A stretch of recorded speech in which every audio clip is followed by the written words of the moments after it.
Elektrik bir anda kesiliyor. Evinizdeki tüm ışıklar sönüyor. Televizyonun ekranı kararıyor. İnternet bağlantısı kopuyor. Telefonunuzun şarjı tükenmeye başlıyor.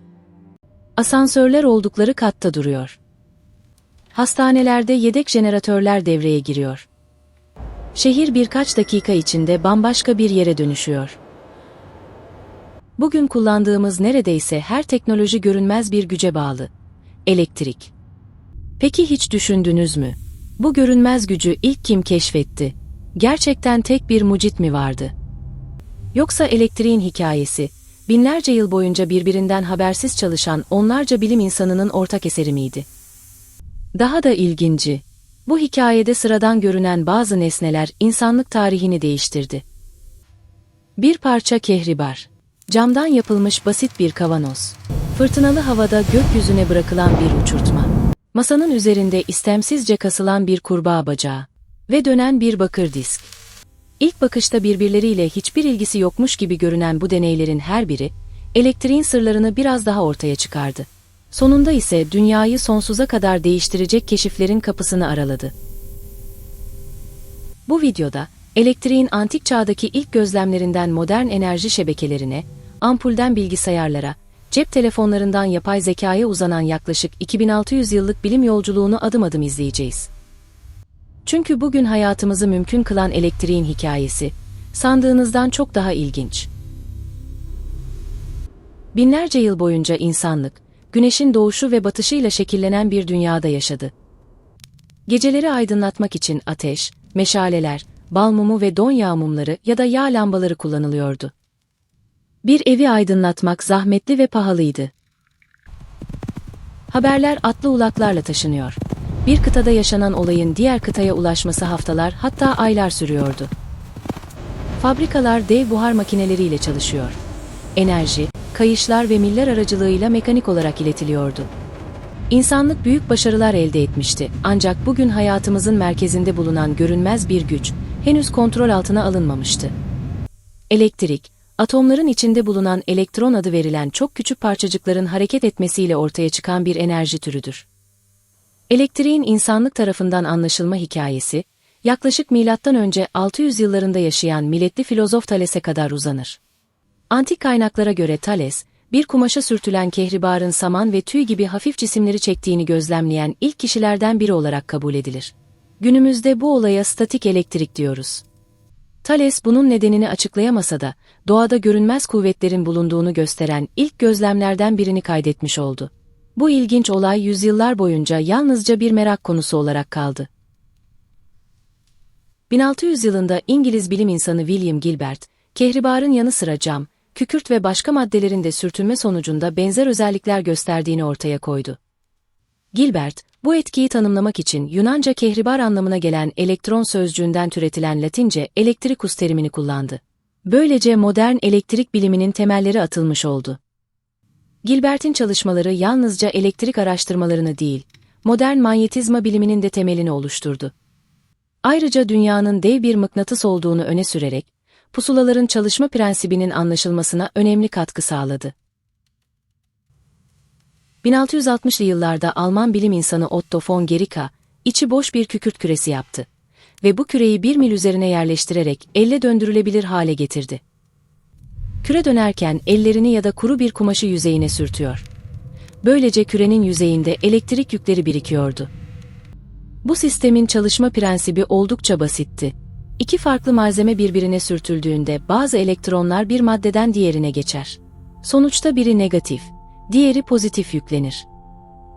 Kükürt küresi döndükçe yüzeyinde giderek daha fazla elektrik yükü birikiyor ve küçük kıvılcımlar oluşabiliyordu.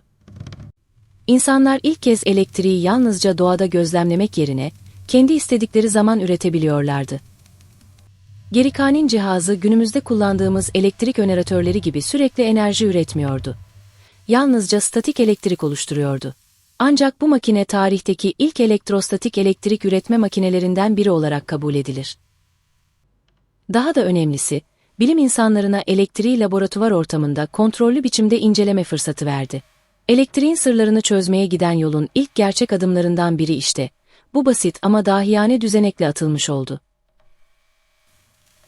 Elektriğin üretilebilmesi büyük bir başarıydı. Ancak onu daha sonra kullanabilmek için depolamanın da bir yolu bulunmalıydı. Bu sorunun çözümü, 1745 yılında Hollanda'daki Leiden Üniversitesi'nde yapılan deneylerle ortaya çıktı. Fizik profesörü Peter van Musschenbroek ve çalışma arkadaşları, cam bir kavanozun içinde elektrik yükünü bir süre saklamayı başardılar. Daha sonra Leiden kavanozu adı verilen bu düzenek, tarihin ilk kondansatörü olarak kabul edilir. Leiden kavanozu, iç ve dış yüzeyi ince metal tabakayla kaplanmış bir cam şişeden oluşuyordu. Cam, elektriği iletmeyen bir yalıtkandı. Bu yüzden iç ve dış taraftaki yükler birbirine ulaşamıyor. Ancak birbirlerini güçlü bir şekilde çekmeye devam ediyorlardı. Kavanozun içindeki metal yüzeye bir elektrik makinesiyle yük verildiğinde, burada örneğin negatif yükler birikmeye başlıyordu. Aynı anda dış metal yüzeyde ise buna karşılık pozitif yükler toplanıyordu. Aradaki cam tabaka, bu yüklerin birleşmesini engelliyor ve böylece iki yüzey arasında büyük bir elektriksel gerilim oluşuyordu. İşte enerji de bu gerilim sayesinde depolanıyordu. Bunu iki su deposuna benzetebiliriz. İki deponun arasında kalın ve su geçirmez bir duvar olduğunu düşünün. Su bir taraftan diğerine geçemez. Ancak bir depoyu tamamen doldurup diğerini boş bırakırsanız, aralarında büyük bir basınç farkı oluşur. Duvar kaldırıldığı anda su dolu havuzdan boş havuza doğru büyük bir hızla akar. Leiden kavanozu da aynı mantıkla çalışıyordu. Cam tabaka yüklerin geçmesini engelliyor. Ancak iki taraf arasında büyük bir elektriksel basınç, yani gerilim oluşmasını sağlıyordu.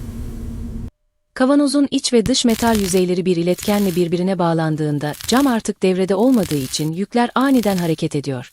Depolanan enerji bir anda boşalıyordu. Bunun sonucunda parlak bir kıvılcım oluşuyor. Hatta güçlü bir elektrik şoku hissediliyordu.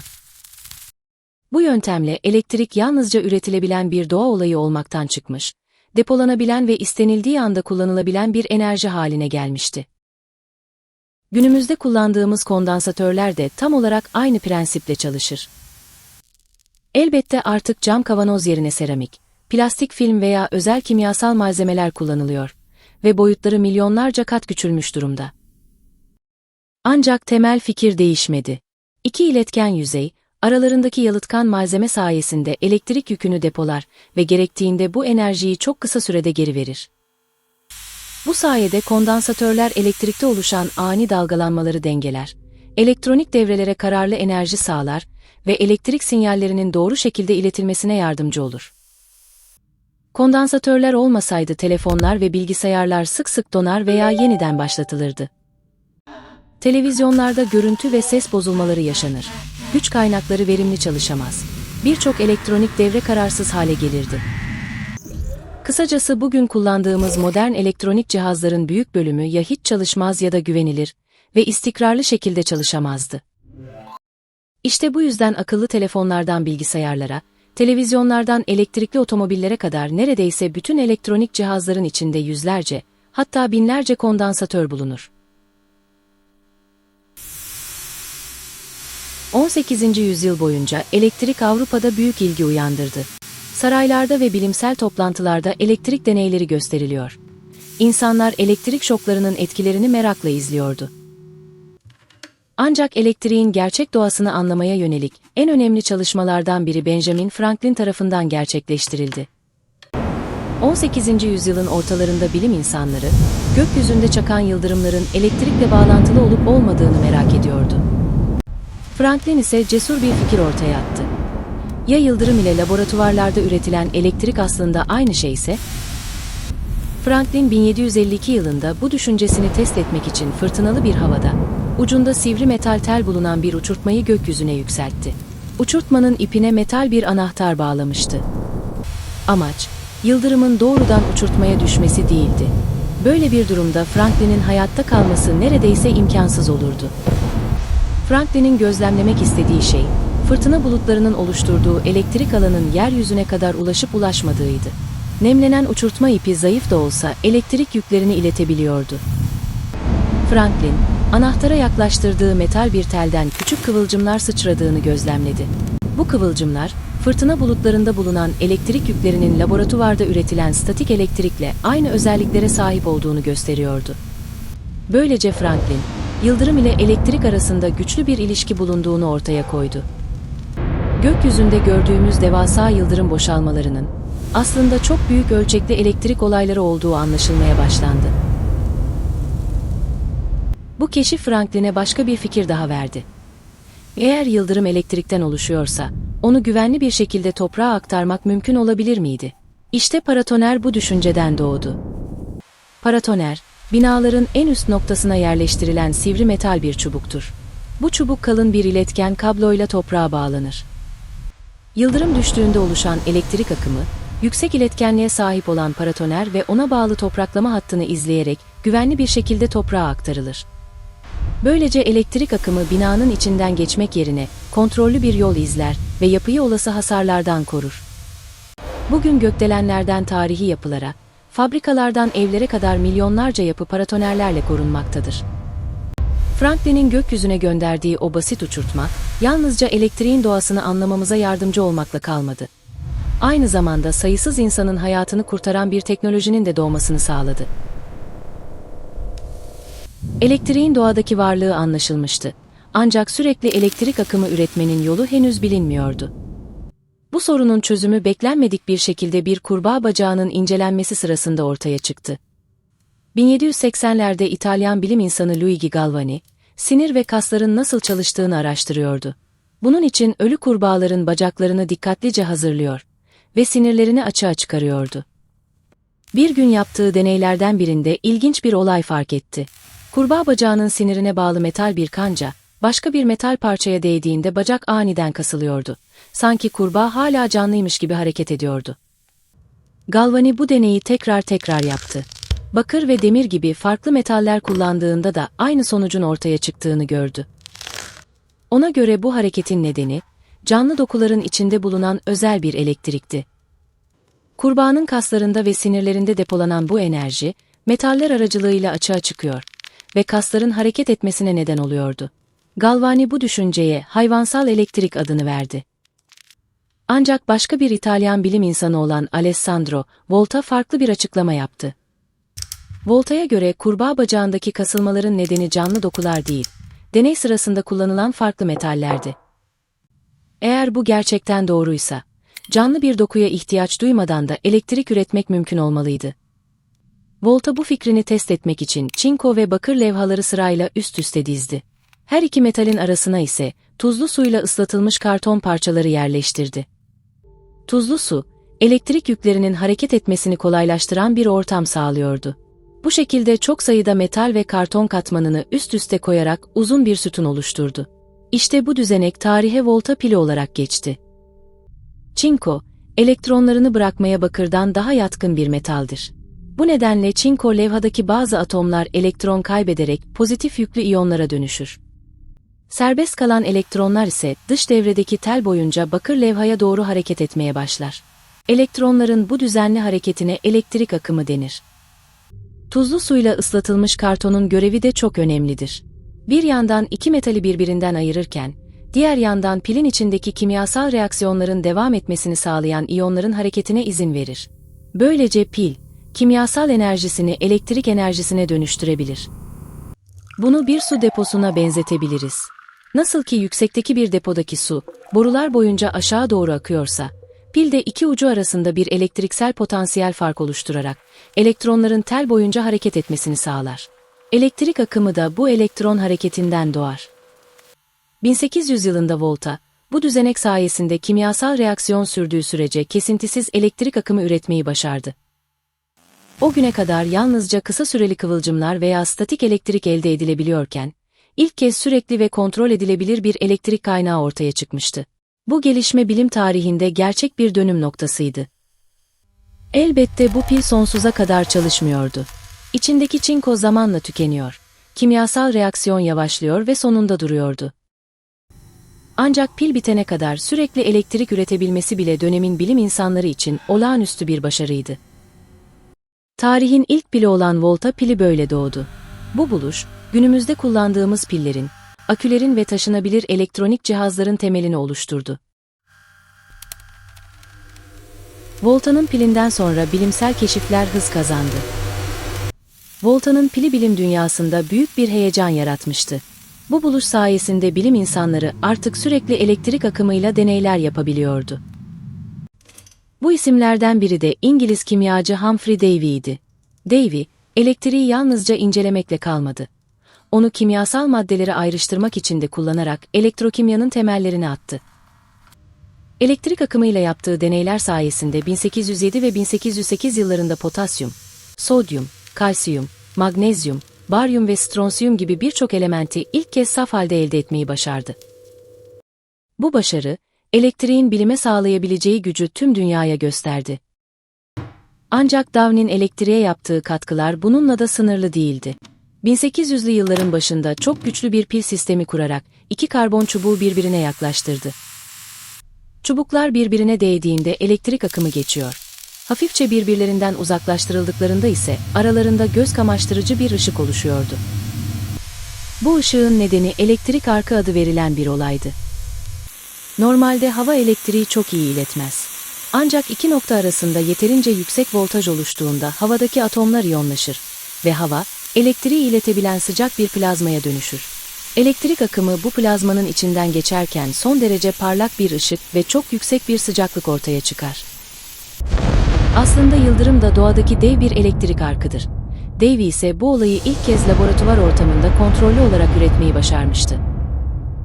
Bu elektrik arkını aydınlatma amacıyla kullanan Davy, tarihin ilk ark lambasını geliştirdi. Ortaya çıkan bu ark lambası, o dönemin mumlarından ve gaz lambalarından kat kat parlaktı. Her ne kadar çok fazla enerji tükettiği ve kontrol edilmesi zor olduğu için evlerde kullanılamasa da, daha sonra deniz fenerlerinde, tiyatrolarda, büyük salonlarda ve sokak aydınlatmalarında kullanılmaya başlandı.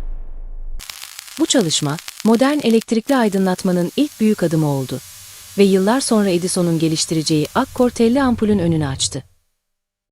Humphrey Davy aynı zamanda daha sonra elektromanyetizma ve elektrik alanında çığır açacak olan Michael Faraday'in de akıl hocası oldu. Böylece Dow'nin çalışmaları hem elektriğin bilimsel olarak anlaşılmasına hem de günlük yaşamda kullanılabilen bir teknolojiye dönüşmesine önemli katkılar sağladı. 1820 yılında Danimarkalı fizikçi Hans Christian Ørsted, bir ders sırasında ilginç bir olay fark etti.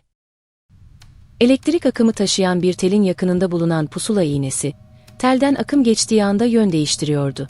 Akım kesildiğinde ise pusula yeniden eski konumuna dönüyordu. Bu oldukça şaşırtıcıydı. Çünkü o döneme kadar bilim insanları elektrik ve manyetizmanın birbirinden tamamen bağımsız iki doğa olayı olduğunu düşünüyordu. Pusula iğnesi yalnızca dünyanın manyetik alanına tepki veriyordu.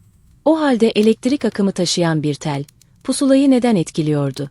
Ørsted deneyini defalarca tekrarladı ve aynı sonucu elde etti. Sonunda önemli bir sonuca ulaştı. Elektrik akımı geçen her telin çevresinde görünmez bir manyetik alan oluşuyordu. Bu manyetik alan pusula iğnesine etki ediyor ve onun yön değiştirmesine neden oluyordu. Bunu bir taşın suya düşmesine benzetebiliriz. Nasıl ki taşın etrafında su halkaları oluşuyorsa, telden geçen elektrik akımı da telin çevresinde görünmez manyetik alan halkaları oluşturuyordu. İnsanlar ilk kez elektriğin yalnızca ışık veya kıvılcım üretmediğini, aynı zamanda görünmez bir kuvvet alanı da meydana getirdiğini anlamışlardı. Fransız bilim insanı André-Marie Ampère, Ørsted'in deneylerini daha ayrıntılı incelemeye başladı. Ampère, iki paralel telden elektrik akımı geçirerek, tellerin birbirini çektiğini veya ittiğini gözlemledi. Böylece elektrik akımlarının yalnızca manyetik alan oluşturmadığını, aynı zamanda birbirlerine kuvvet de uygulayabildiklerini ortaya koydu. Ampère bu ilişkiyi matematiksel olarak açıklamayı başardı ve elektromanyetizma biliminin doğmasına büyük katkı sağladı. Ortaya koyduğu çalışmalar, elektrik ile manyetizma arasındaki ilişkiyi anlaşılır hale getirdi. Bu bilgiler daha sonra elektromıknatısların, elektrik motorlarının, öneratörlerin ve transformatörlerin geliştirilmesinin temelini oluşturdu. Elektrik akımının birimi olan amper de onun anısına bu isimle anılmaktadır. Ørsted'in pusula iğnesindeki küçücük hareket, insanlık tarihindeki en büyük keşiflerden birinin kapısını açmıştı. Elektrik ve manyetizma aslında aynı büyük doğa yasasının iki farklı yüzüydü. 1825 yılında İngiliz mucit William Sturgeon, tarihteki ilk pratik elektromıknatısı geliştirdi. Sturgeon, demirden yapılmış at nalı şeklindeki bir parçanın etrafına yalıtılmış bakır tel sardı ve bu tele elektrik akımı verdi. Akım geçtiği anda demir parçası güçlü bir mıknatısa dönüşüyor. Akım kesildiğinde ise mıknatıslık özelliğini büyük ölçüde kaybediyordu. Bu oldukça önemli bir gelişmeydi. Çünkü doğal mıknatısların gücü sabitti ve istenildiği zaman açılıp kapatılamıyordu. Elektromıknatıs ise elektrikle kontrol edilebiliyordu. Daha güçlü bir manyetik alan istenirse daha fazla tel sarılıyor veya daha fazla akım kullanılıyordu. Böylece insanlar ilk kez manyetik kuvveti istedikleri zaman üretip kontrol edebilir hale geldiler. Bu basit gibi görünen buluş, modern teknolojinin temel taşlarından biri haline geldi. Elektromıknatıslar sayesinde telgraf sistemleri geliştirildi. Elektrik sinyalleri uzak mesafelere iletilebilir oldu. Röleler, elektrik devrelerini otomatik olarak açıp kapatmaya başladı. Daha sonra aynı prensip kullanılarak elektrik motorları, jeneratörler, hoparlörler ve sayısız elektronik cihaz geliştirildi. 1837 yılında Samuel Morse elektrikli telgraf sistemini geliştirdi. Artık mesajlar atlı ulaklarla değil, elektrik sinyalleriyle saniyeler içinde yüzlerce kilometre uzağa gönderilebiliyordu.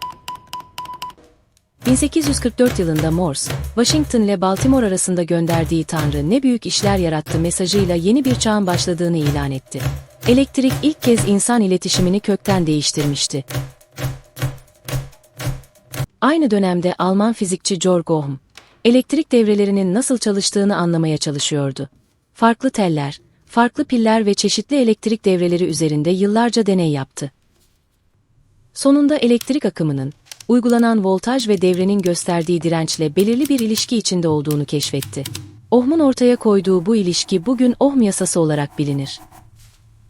En basit haliyle, bir devreden geçen elektrik akımı, uygulanan voltaj arttıkça artar, direnç arttıkça ise azalır. O dönemde insanlar elektriği üretebiliyor ve kullanabiliyordu. Ancak büyük bir sorun vardı. Bir elektrikli cihazın güvenli ve doğru çalışabilmesi için içinden ne kadar elektrik akımı geçmesi gerektiği bilinmiyordu.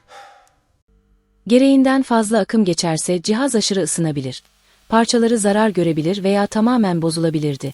Çok az akım geçerse de cihaz hiç çalışmayabilir ya da beklenen performansı gösteremezdi. Bu nedenle yeni bir elektrikli cihaz geliştirmek, büyük ölçüde deneme yanılmaya dayanıyordu. Georg Ohm, yaptığı deneylerin sonunda önemli bir gerçeği keşfetti. Bir devreden geçen elektrik akımı rastgele değişmiyordu.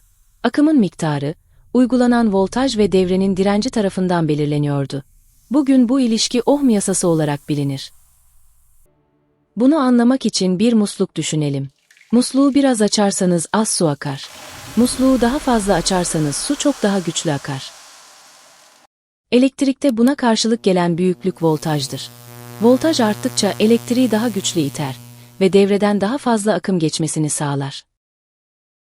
Şimdi içinden su akan hortumun ortasını elinizle sıktığınızı düşünün. Hortumdan aynı miktarda su gelmesine rağmen hortumdan akan su azalır. Çünkü suyun geçeceği yol daralmıştır. Elektrikte buna benzer etkiye direnç denir. Direnç arttıkça elektriğin ilerlemesi zorlaşır ve devreden geçen akım azalır. Elbette elektrik devrelerinde akımı azaltmak için kabloyu sıkıştırmayız. Bunun yerine akım, kullanılan malzemeler ve elektronik parçalar sayesinde kontrol edilir. Örneğin aynı kalınlıkta ama farklı uzunluktaki iki bakır telimiz olsun. Elektrik daha uzun bir yol kat edeceği için uzun tel daha fazla direnç gösterir. Şimdi de aynı uzunluktaki biri ince, diğeri kalın iki bakır telimiz olsun. İnce telde elektriğin ilerleyebileceği alan daha dar olduğu için direnci daha yüksektir. Kalın tel elektriği daha kolay iletir.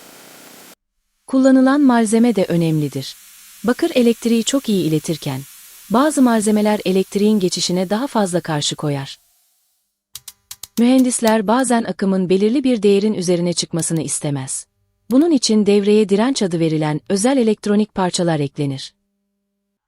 Bu parçalar, elektriğin geçişini kontrollü şekilde zorlaştırarak akımı güvenli bir seviyede tutar. Örneğin bir LED'e doğrudan fazla akım verilirse LED kısa sürede yanabilir.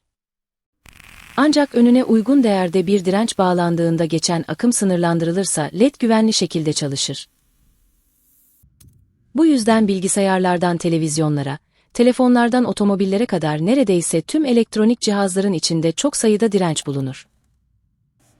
İşte Ohm'un keşfi sayesinde mühendisler artık bir cihazı üretmeden önce nasıl davranacağını hesaplayabiliyordu. Önce cihazın ne iş yapacağına karar verirler. Örneğin bir telefon şarj cihazının yalnızca telefonu şarj etmesi yeterliyken, elektrikli su ısıtıcısının kısa sürede suyu kaynatacak kadar güçlü olması gerekir. Bu nedenle iki cihazın ihtiyaç duyduğu güç birbirinden tamamen farklıdır. Evlerimize gelen elektrik yaklaşık 220 volttur ve prize taktığımız tüm cihazlar aynı voltajı kullanır. Ancak her cihazın iç yapısı farklı tasarlandığı için çektiği akım da farklı olur. Peki mühendisler bunu daha cihaz üretilmeden önce nasıl biliyor? Diyelim ki 220 voltluk şebekede çalışacak ve 2200 watt gücünde bir su ısıtıcısı tasarlanacak. Mühendisler bu değerlerden cihazın yaklaşık 10 amper akım çekeceğini hesaplayabilir. Daha sonra Ohm yasasını kullanarak devrede bulunması gereken direnç değerlerini belirler ve buna uygun kabloları, dirençleri, sigortaları ve diğer elektronik parçaları seçerler. Ohm'un keşfi, elektriği deneme yanılmayla kullanılan bir güç olmaktan çıkarıp hesaplanabilen, kontrol edilebilen ve güvenle kullanılabilen bir teknolojiye dönüştürdü. Daha sonra Alman fizikçi Gustav Kirchhoff, elektrik akımının karmaşık devrelerde nasıl davrandığını açıklayan yasaları geliştirdi. O döneme kadar basit devreler anlaşılabiliyordu, ancak çok sayıda telin, pilin ve elektrikli elemanın bulunduğu karmaşık sistemleri analiz etmek oldukça zordu. Kirchhoff bu soruna iki temel yasa ile çözüm getirdi.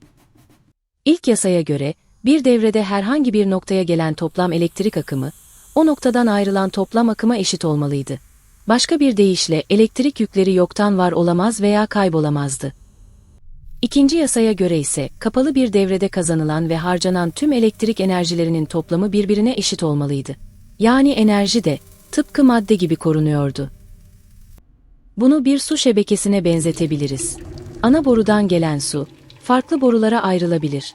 Ancak hangi yoldan giderse gitsin, çıkan su miktarlarının toplamı her zaman gelen su miktarına eşittir.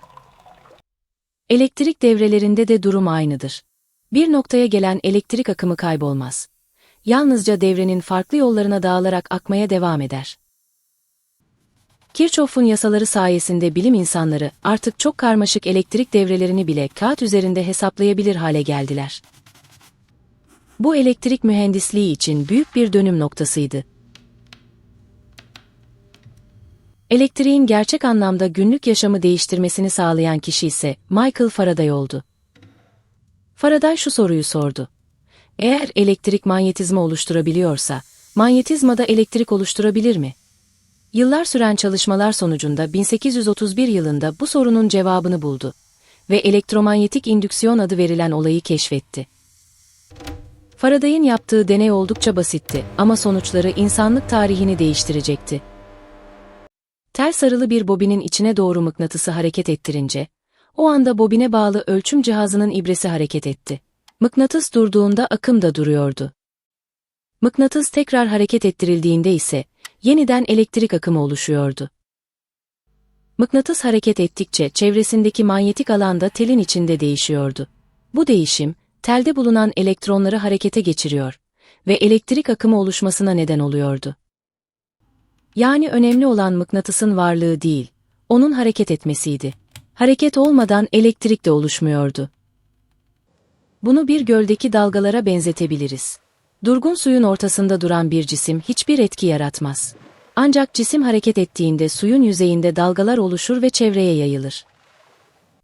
Faraday'ın deneyinde de hareket eden mıknatıs, görünmez manyetik alanda bir değişim yaratıyor ve bu değişim teldeki elektronları harekete geçiriyordu. Bu keşif, elektrik üretiminin temel prensibini ortaya çıkardı. Faraday'ın bu keşfi, insanlığa çok önemli bir fikir verdi. Eğer hareket eden mıknatıs elektrik üretebiliyorsa, mıknatısı sürekli hareket ettirecek bir düzenek yapılabilirdi. İşte bu düşünce, tarihin ilk elektrik jeneratörünün doğmasını sağladı. 1831 yılında Michael Faraday, dünyanın ilk elektrik jeneratörü olarak kabul edilen Faraday diskini geliştirdi. Bu düzenek oldukça basit görünüyordu. Güçlü bir at nalı mıknatısının iki kutbu arasına büyük bir bakır disk yerleştirilmişti. Diske bağlı bir kol sayesinde bakır disk sürekli döndürülüyordu. Disk döndükçe, mıknatısın manyetik alanını kesiyor ve bakırın içindeki elektronlar hareket etmeye başlıyordu. Böylece diskin merkezinden kenarına doğru sürekli bir elektrik akımı oluşuyordu. Burada hareket eden mıknatıs değil, bu kez hareket eden bakır diskti. Önemli olan yine aynı prensipti. Manyetik alan ile iletken arasında sürekli bir hareket olması. Hangisi hareket ederse etsin, manyetik alan değişimi oluşuyor ve elektrik üretilebiliyordu. Ancak Faraday diskinin ürettiği elektrik miktarı az olduğundan bilim insanları aynı prensibi kullanarak çok daha güçlü makineler geliştirmeye başladılar. Bir süre sonra bakır teller bobinler haline getirildi. Mıknatıslar daha güçlü yapıldı ve dönen parçalar sürekli hareket ettirildi. Böylece günümüzde kullandığımız elektrik jeneratörlerinin temeli atılmış oldu. Günümüzde elektrik santrallerde akan suyun döndürdüğü türbinler, termik santrallerde buharın çevirdiği türbinler, rüzgar santrallerindeki pervaneler ve nükleer santrallerdeki türbin sistemleri temelde aynı prensiple çalışır. Dönen bir mıknatıs veya bobin sayesinde hareket enerjisi elektrik enerjisine dönüştürülür. Modern dünyanın kullandığı elektriğin büyük bölümü hala Faraday'ın keşfettiği yöntemle üretilmektedir. Elektromanyetizmanın anlaşılması yalnızca jeneratörlerin değil, elektrik motorlarının da gelişmesini sağladı. Jeneratörler hareketten elektrik üretirken, elektrik motorları bunun tersini yapar. Elektrik enerjisini harekete dönüştürür. Bugün fabrikalardan ev aletlerine, elektrikli araçlardan hızlı trenlere kadar sayısız sistemde bu prensip kullanılmaktadır.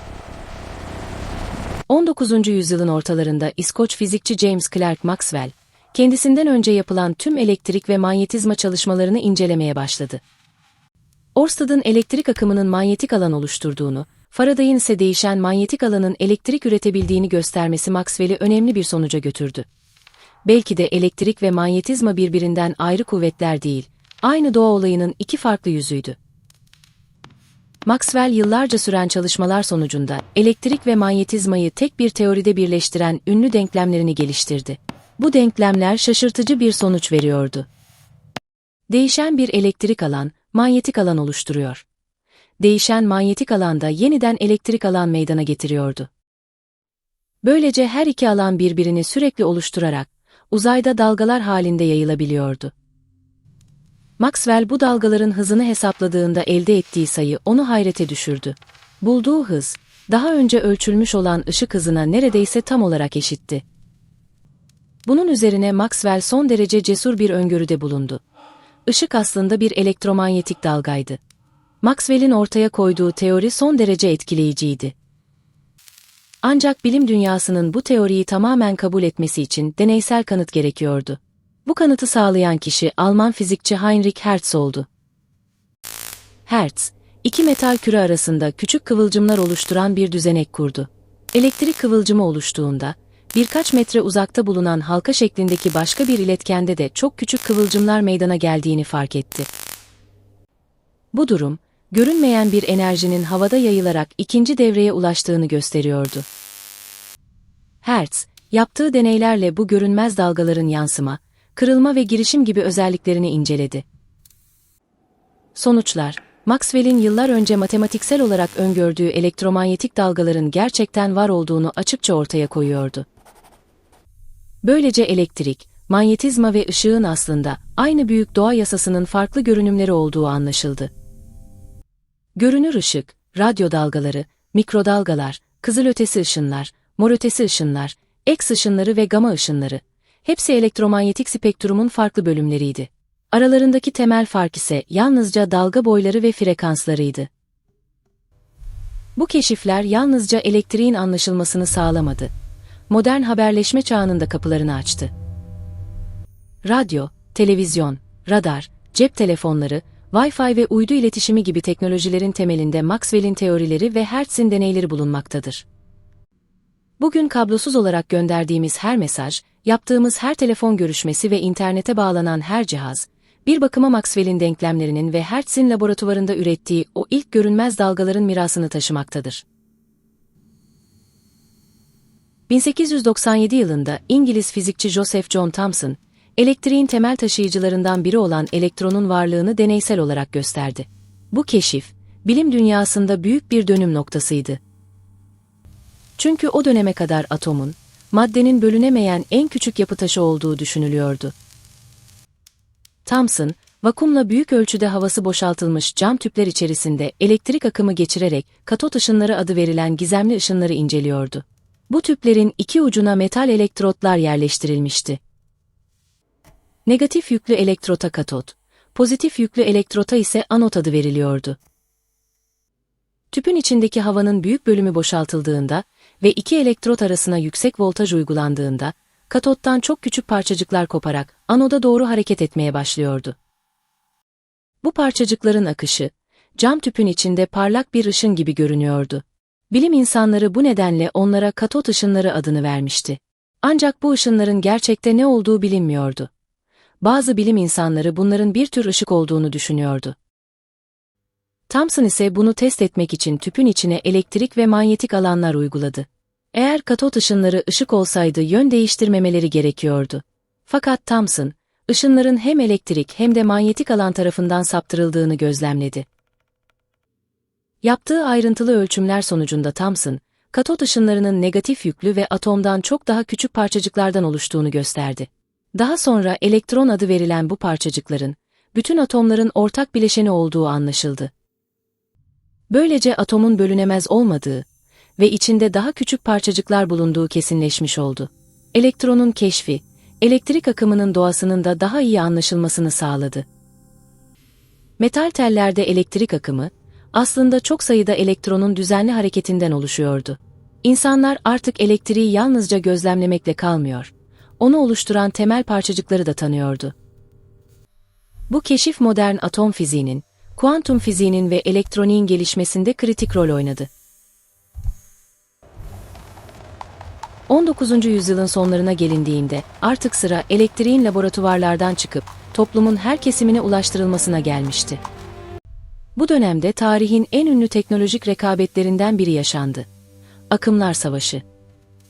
Bir tarafta elektriğin evlere ve iş yerlerine doğru akımla dağıtılması gerektiğini savunan Thomas Edison vardı.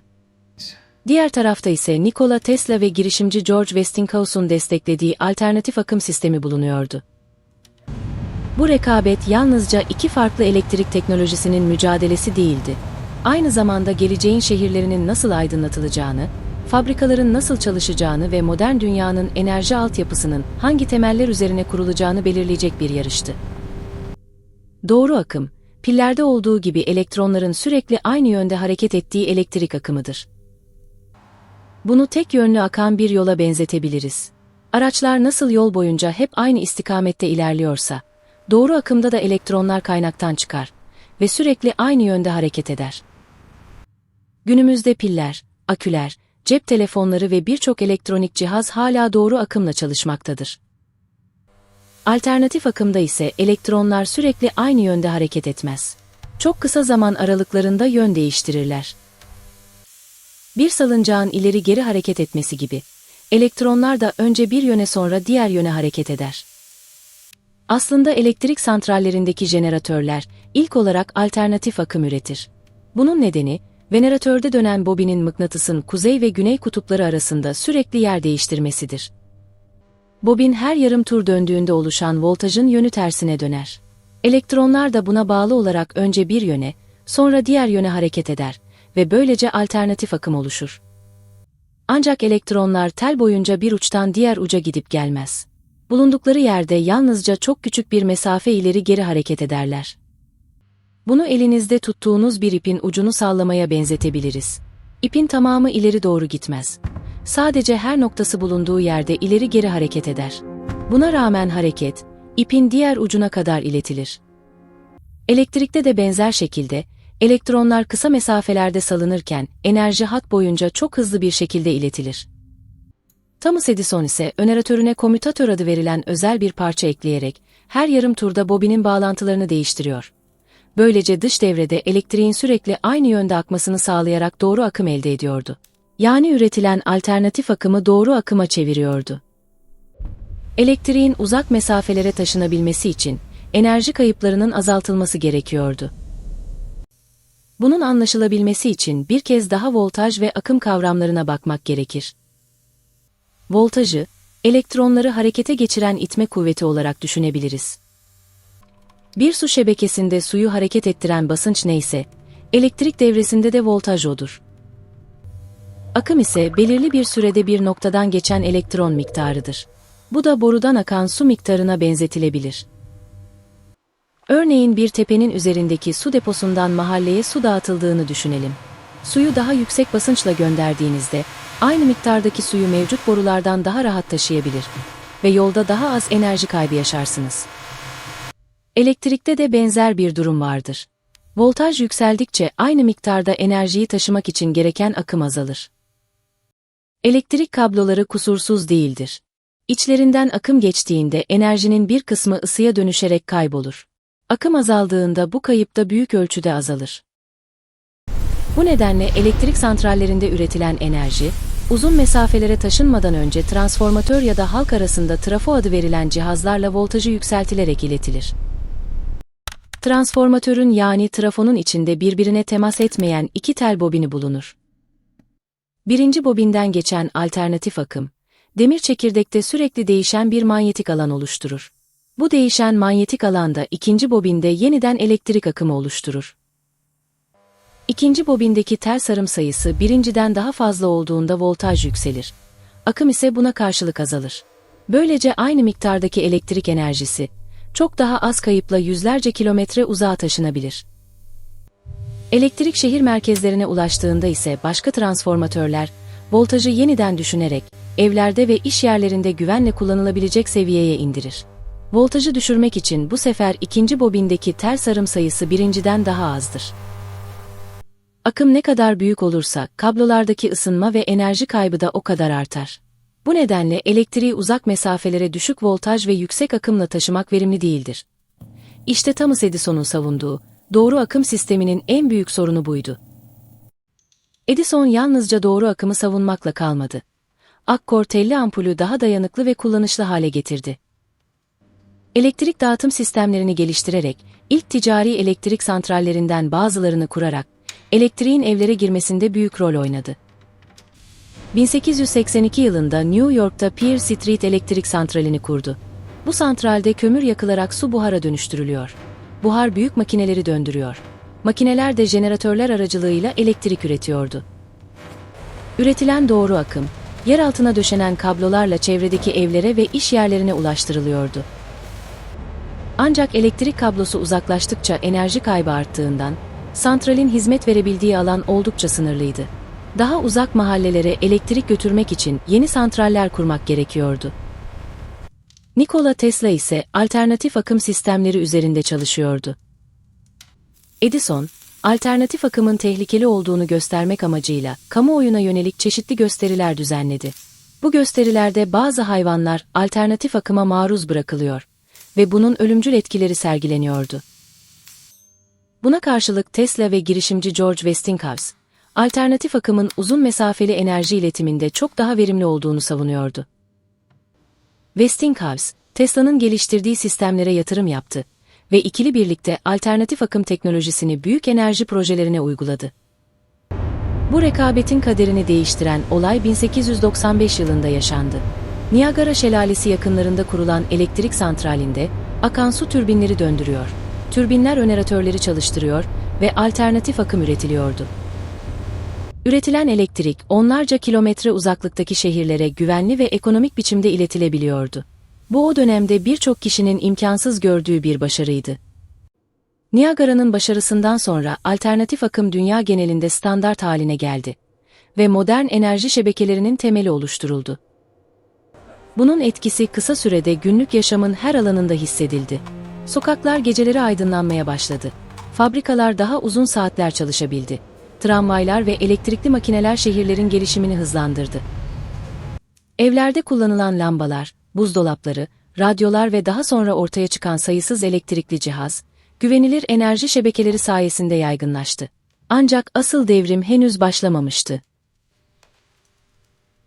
1947 yılında, Amerika Birleşik Devletleri'ndeki Bell laboratuvarlarında çalışan John Bardeen, Walter Brattain ve William Shockley, transistörü geliştirerek elektronik çağını başlatan en önemli buluşlardan birine imza attılar. Transistörden önce elektronik cihazların temelini vakum tüpleri oluşturuyordu. Vakum tüpleri, içindeki havanın boşaltıldığı cam tüplerdi. İçlerindeki tel ısıtıldığında elektronlar açığa çıkıyor ve bu elektronların akışı ızgara adı verilen metal bir parça yardımıyla kontrol ediliyordu. Böylece küçük bir elektrik sinyali, daha büyük bir elektrik akımını yönetebiliyordu. Kısacası vakum tüpleri, elektriğin akışını kontrol eden ilk elektronik anahtarlar gibiydi. Ancak bunun önemli dezavantajları vardı. Vakum tüpleri büyük, kırılgan ve enerji tüketimi yüksek parçalardı. Sürekli ısıtılmaları gerektiği için çok fazla elektrik harcıyor, yoğun ısı üretiyor ve sık sık arızalanabiliyorlardı. Bu yüzden 1940'lı yılların bilgisayarları binlerce vakum tüpü içeriyor. Bir oda büyüklüğünde yer kaplıyor ve tüplerden yalnızca birinin bozulması bile tüm sistemi durdurabiliyordu. İşte transistör bütün bu sorunları ortadan kaldırdı. Transistör, vakum tüplerinin yaptığı görevi çok daha küçük, dayanıklı ve verimli bir yapıyla yerine getiriyordu. Silikon gibi yarı iletken malzemelerden üretilen transistörler, gelen küçük bir elektrik sinyaliyle elektronların geçişine izin veriyor veya onları durduruyordu.